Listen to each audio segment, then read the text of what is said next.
नमस्कार, आप देख रहे हैं एवन उत्तर प्रदेश और मैं हूं आपके साथ भारती उत्कर्ष जैन। बुलेटिन की शुरुआत करेंगे इस वक्त की हेडलाइंस के साथ।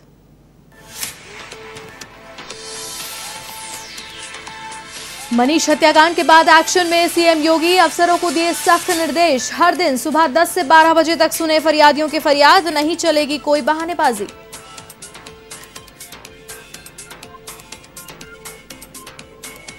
लखनऊ में नायब तहसीलदार के पद पर चयनित अभ्यर्थियों को नियुक्ति पत्र वितरित। सीएम योगी ने वितरित किए नियुक्ति पत्र। यूपीएससी की ओर से हुआ कार्यक्रम का आयोजन।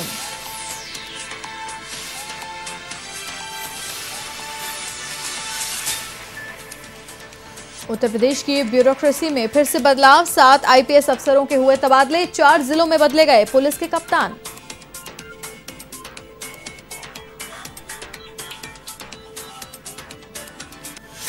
यूपी के जल शक्ति मंत्री डॉक्टर महेंद्र सिंह का जौनपुर दौरा, बीजेपी कार्यकर्ताओं ने किया जोरदार स्वागत। मंत्री ने ली विभागीय अधिकारियों की समीक्षात्मक बैठक।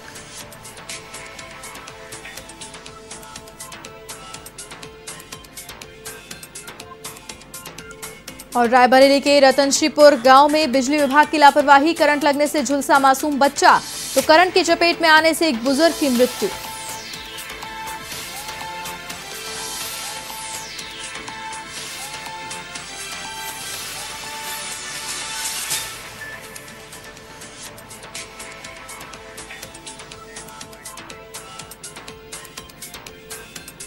मनीष हत्याकांड को लेकर सीएम योगी बेहद गंभीर हैं। उन्होंने आज जिलाधिकारी और पुलिस कप्तान को सख्त निर्देश दिए हैं कि वो हर दिन सुबह 10 से 12 बजे तक अपने कार्यालय में रहें और फरियादियों की समस्याओं को सुनें। जो भी अधिकारी जनता दर्शन कार्यक्रम से नदारद रहेगा उस पर कठोर कार्रवाई की जाएगी। इसकी मॉनिटरिंग मुख्यमंत्री, मुख्य सचिव कार्यालय के साथ साथ एसीएस होम, डीजीपी स्तर से की जाएगी। मुख्यमंत्री ने कहा है कि अवैध गतिविधियों में संलिप्त भ्रष्ट आचरण के लोगों के लिए यूपी पुलिस में कोई स्थान नहीं होना चाहिए। ऐसे लोगों को चिन्हित कर एक सूची तैयार की जाए। सभी के विरुद्ध नियम अनुसार कार्रवाई होगी। अति गंभीर अपराधों में लिप्त पुलिस अधिकारियों, कार्मिकों की बर्खास्तगी तुरंत प्रभाव से की जाएगी।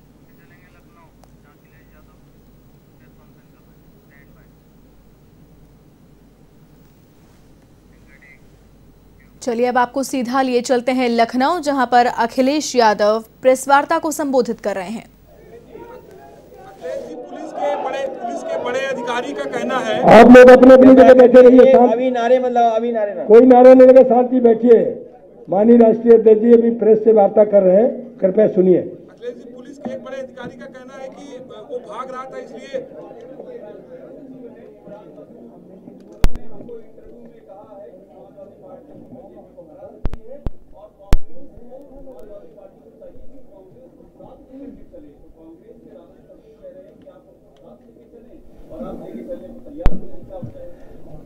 आपने ठीक कहा। समाजवादी पार्टी ही भारतीय जनता पार्टी को हराने के लिए तैयार है और समाजवादी पार्टी से ज्यादा उत्तर प्रदेश की जनता भारतीय जनता पार्टी का सफाया करने के लिए तैयार है। किसान तैयार हैं, गरीब तैयार हैं, पिछड़े दलित तैयार हैं, नौजवान तैयार हैं।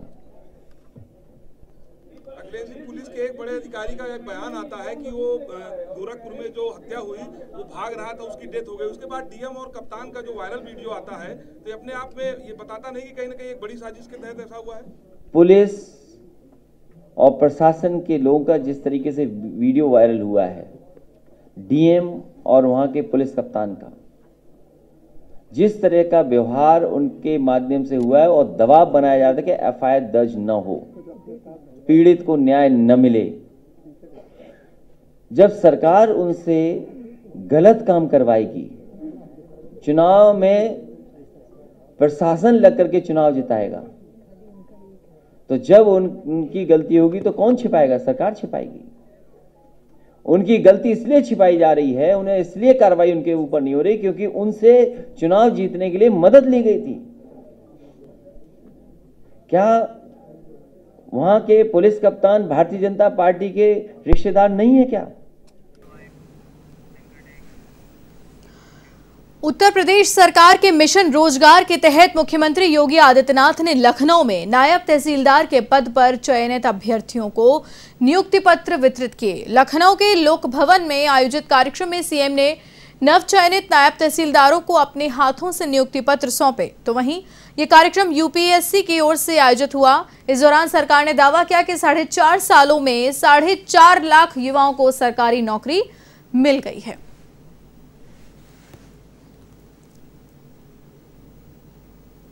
एक 145 नायब तहसीलदार उत्तर प्रदेश लोक सेवा आयोग के द्वारा चयनित हुए हैं, जिनमें पुलिस वेरिफिकेशन के बाद अब तक 110 को सफलतापूर्वक उस योग्य माना गया।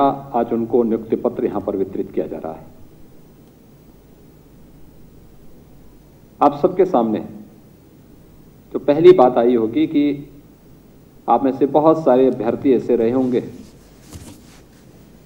जिन्होंने 2019 के पहले भी अलग अलग परीक्षाएं दी होंगी और उस समय आपकी योग्यता और प्रतिभा होने के बावजूद आपका चयन नहीं हुआ होगा, क्योंकि व्यवस्था में कुछ खोट था। योग्य और प्रतिभावान लोगों को अवसर नहीं मिल पाता था।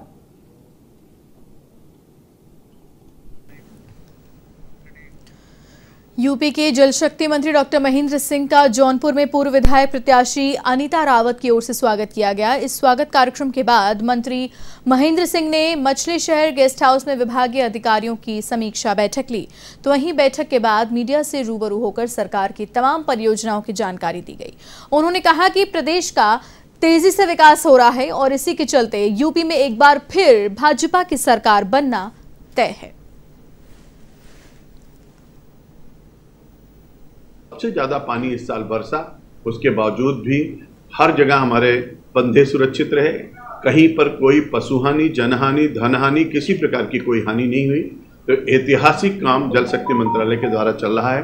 जल जीवन मिशन की परियोजना जो माननीय प्रधानमंत्री जी ने हर घर नल योजना को दिया है, उस पर भी हम लोग बहुत तेजी से काम कर रहे हैं। बुंदेलखंड और विंध्य क्षेत्र हमारा युद्ध स्तर पर काम चल रहा है। जौनपुर में, बनारस में, चंदौली में, गाजीपुर में, इन सब जिलों में भी हम अगले महीने तक काम को शुरुआत कर देंगे। उत्तर प्रदेश में विधानसभा चुनाव से पहले सपा का कारवां लगातार बढ़ता जा रहा है और इसी कड़ी में बुंदेलखंड के कांग्रेस प्रभारी अनुरागी अपने सैकड़ों समर्थकों के साथ समाजवादी पार्टी में शामिल हुए और इस दौरान विनोद चतुर्वेदी, मनोज तिवारी भी सपा में शामिल हुए। लखनऊ में सभी लोगों ने सपा की सदस्यता ग्रहण की।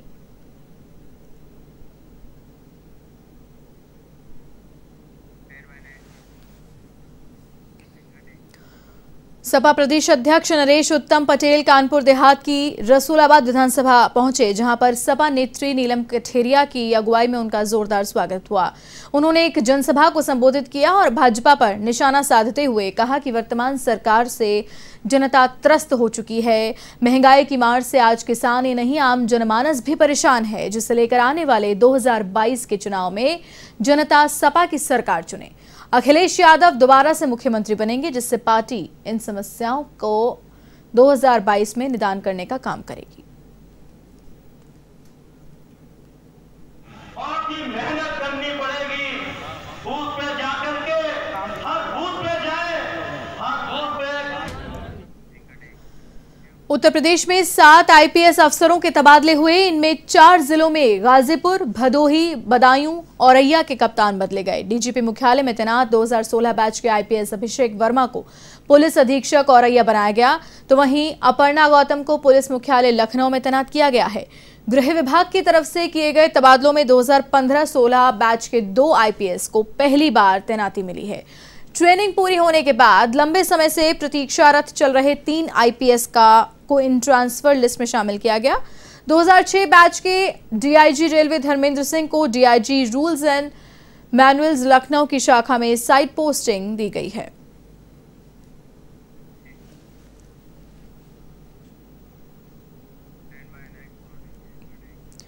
राज्य पिछड़ा वर्ग आयोग के उपाध्यक्ष हीरा ठाकुर एक दिवसीय दौरे पर रायबरेली पहुंचे, जहां पर उन्होंने कहा कि हमारा आयोग हर पीड़ित गरीब पिछड़े के लिए है जो कि समाज में न्याय के लिए भटक रहा है और उसे न्याय नहीं मिल रहा है। इस दौरान उन्होंने विभागीय अधिकारियों के साथ समीक्षा बैठक की और पूर्व विधायक शिव गणेश लोधी मामले की प्रगति रिपोर्ट भी देखी। साथ ही समस्या के निस्तारण के निर्देश भी दिए गए। आपको ये कोई कहता है कि मैं गुस्सैल हूँ, इसमें कोई दो राय नहीं, मैं गुस्सैल नहीं हूँ, मैं समझदार गुस्सैल हूँ। इसलिए कि अगर हमारे परिवार में आज पिछड़े वर्ग का धन्यवाद दीजिए मोदी जी को, योगी जी को और ख़ास तौर से आपको, ये मीडिया को धन्यवाद देते हैं कि पिछड़े वर्ग का लोग समझते नहीं थे पिछड़ा वर्ग आयोग का काम क्या है। आज जनता में आप किसी गांव में इलाके में जाओ, प्रबुद्ध आदमी है, वो कहता है क्यों चक्कर में फंसे हो, चले जाओ वहाँ पिछड़ा वर्ग में, और हमारा नाम तो बदनाम हुआ, गांव में कहते हीरा ठाकुर क्या चले जाओ। खबर यूपी के अमरोहा से है, जहां गजरौला में सरकारी गेहूं की चोरी का वीडियो वायरल होने से अधिकारियों में हड़कंप मच गया। वीडियो एफसीआई के गोदाम का बताया जा रहा है। आपको बता दें कि गजरौला औद्योगिक क्षेत्र में एफसीआई के गोदाम हैं, जहां अमरोहा ही नहीं बल्कि संभल और अन्य जनपदों के सरकारी गेहूं का स्टॉक रखा है। वीडियो में ई रिक्शा के साथ चल रहे व्यक्ति ने गेहूं एफसीआई के गोदाम ले जाने की जानकारी दी। फिलहाल मामले की जांच पड़ताल की जा रही है।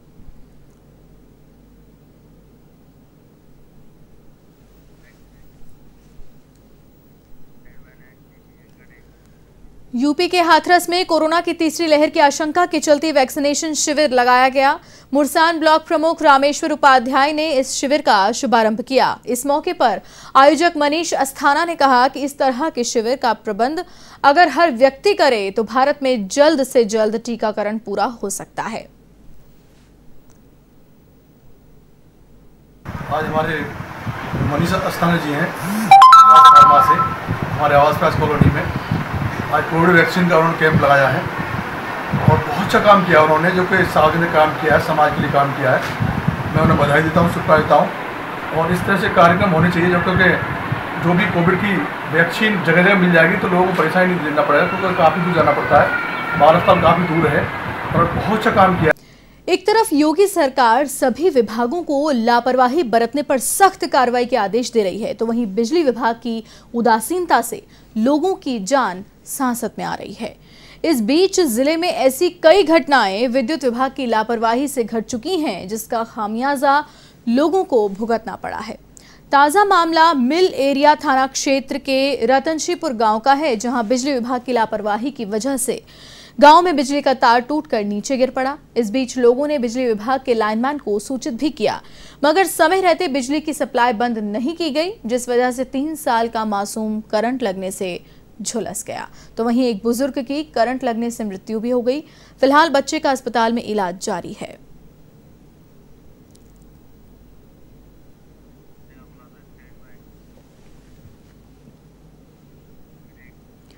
यूपी के संभल स्थित कोतवाली क्षेत्र में हुई युवक की हत्या के मामले का पुलिस ने खुलासा कर दिया।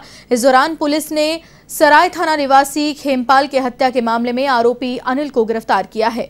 आरोपी ने बताया कि ढाबे पर खाना खाते वक्त दोनों में विवाद हुआ था, जिसके चलते आरोपी ने खेमपाल की हत्या कर दी। फिलहाल आरोपी से पूछताछ की जा रही है। कोतवाली संभल के अंतर्गत आज एक व्यक्ति जिसका नाम खेमपाल, उम्र लगभग 40 वर्ष है, इसका शव बरामद हुआ।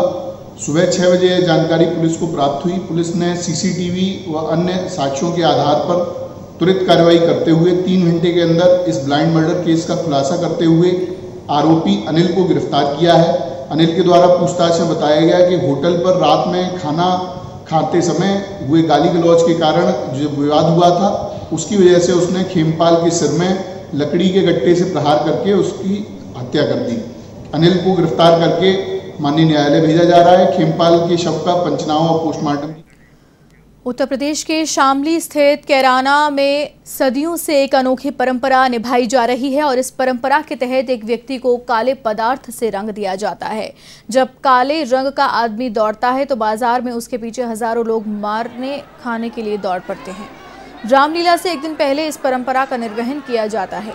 परंपरा को जिंदा रखने के लिए हिंदू मुस्लिम दोनों समुदाय प्रतिबद्ध हैं।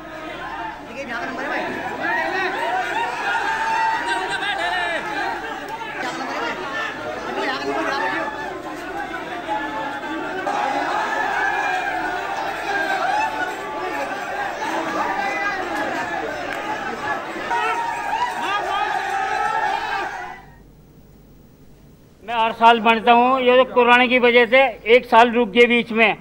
अब जो दूसरी साल निकला, ये हिंदू मुस्लिम सारे एक होके काल निकलवाते हैं। और वैसे कोई टेंशन नहीं, कोई वो नहीं है। ये लोगों की तमन्ना होती है नुका जी, हमें खुशी हुई हमारा काल निकला हमारे शहर में। ये जो लोगों की वो थी मोहब्बत प्यार।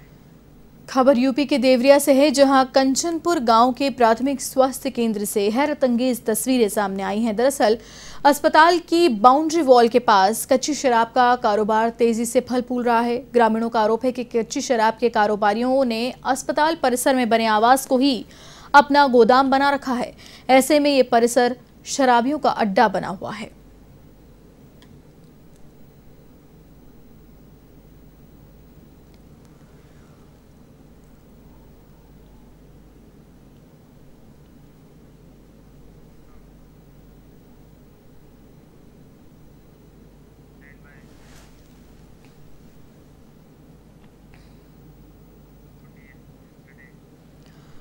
और इसी बीच इस वक्त की बड़ी खबर, प्रयागराज महंत नरेंद्र गिरी मृत्यु का मामला। सीबीआई आनंद गिरी को लेकर पहुंची प्रयागराज। एक बार फिर से उन्हें प्रयागराज लाया गया है। प्रयागराज के पुलिस लाइन में पूछताछ की जा रही है। पुलिस लाइन के गेस्ट हाउस में हैं दोनों आरोपी। आनंद गिरी से होनी है आगे की पूछताछ। आद्य तिवारी और संदीप तिवारी को आमने सामने किया जाएगा और इससे पहले हरिद्वार में सीबीआई ने पूछताछ की है।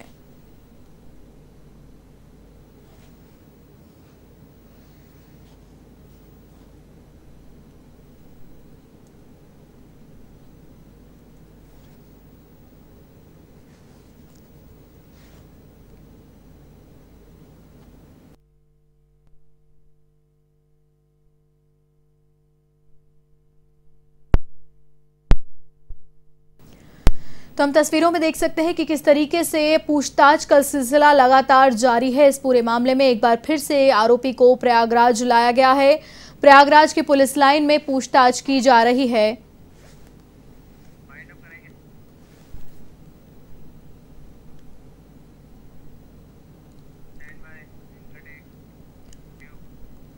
और इसी के साथ इस बुलेटिन में फिलहाल के लिए इतना ही। देश और दुनिया की तमाम बड़ी खबरों के लिए आप देखते रहिए A1 TV। नमस्कार।